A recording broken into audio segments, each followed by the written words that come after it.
Now, quartiles are useful to help split the data to understand how the data might be distributed. Since we know that the median is the middle of the data set, it means that 50% of the data will fall below the median and 50% of the data will fall above the median. We can use this to help understand quartiles. So consider if we split the bottom 50% and the top 50% in half from the median, we would now have 4 equal parts. So we're now breaking it up into these 4 equal parts. And it provides quartile 1, quartile 2, quartile 3, and quartile 4. Quartile 1 is the lowest 25%. Quartile 2 is the second 25%, which is just below the median. Quartile 3 is the third 25%. And quartile 4 is the fourth 25%, or the highest. Let's look at this graphically. We could use what's called a box and whisker plot, and that's what you're seeing here. We have a box in the middle with some whiskers that go out to the end, and it demonstrates these quartiles. The quartiles are separated into these 4 sets of equal or close to equal observations, but the spread may not be equal. In other words, our whiskers could be either really long or really short. The boxes don't have to be the same size, but it'll represent that 25% of the data falls within one group or within another group. The interquartile range here is the distance between the second and third quartiles. So it's that full big box. That's our interquartile range. To compute the interquartile range, all we need to do is subtract Q3 from Q1. That middle deep line in there is going to be the median. Now let's take a look at what this as an example. We're going to use that student example that we had with the 21 grades that we had. Consider that we have this. The quartiles will provide a range of scores for the lower 25, the second 25, the third 25, and upper 25%. In Excel, we'll use the quartile. Okay. Now the quartile function is given the data and some quartile number. So we have an example below. Quartile 1 will say quartile, put in the data, which is that B column there for the grade, comma 1, give me the first quartile. And it's going to represent the point at which 25% of the data falls below it. So that is a 67. So from the 67 below, 25% of all the data points will fall below a score of 67.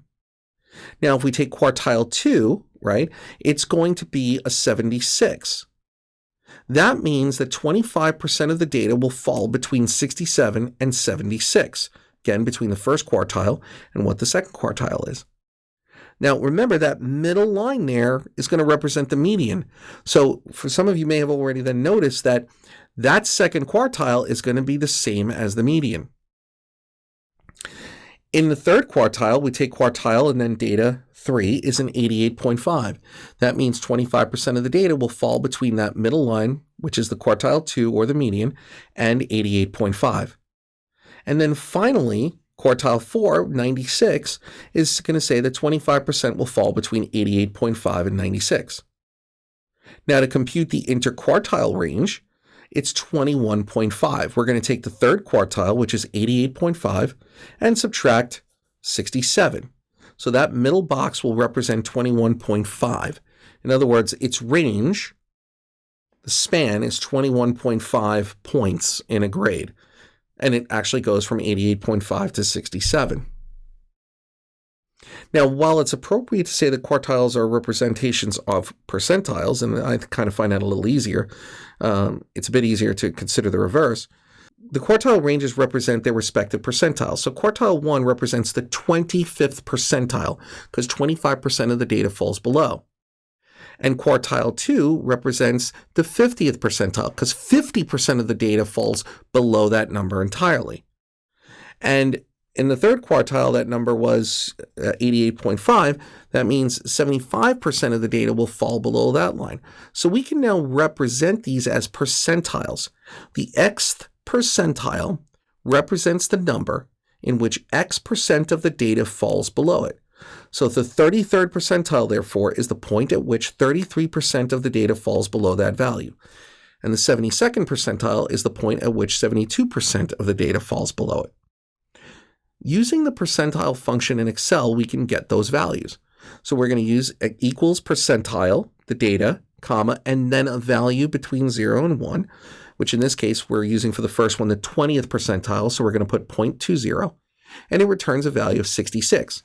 And the interpretation there is that 20% of the data falls below 66. It also means that 80% of the data falls above 66. Okay, so we can do the reverse, like what percentage of the data falls above, or give me the top 55% of the data. That would be equivalent to the 45th percentile. So the percentile function always refers to the amount below, but you can easily interpret it as how much is above by just taking 1 minus the percentile value that you want. In the other examples here, we have percentile 0.33, the 33rd percentile, is a 70. That means 33% of the data falls below a 70. In the case of the 75th percentile, 75% of the data falls below a 91 for these grades.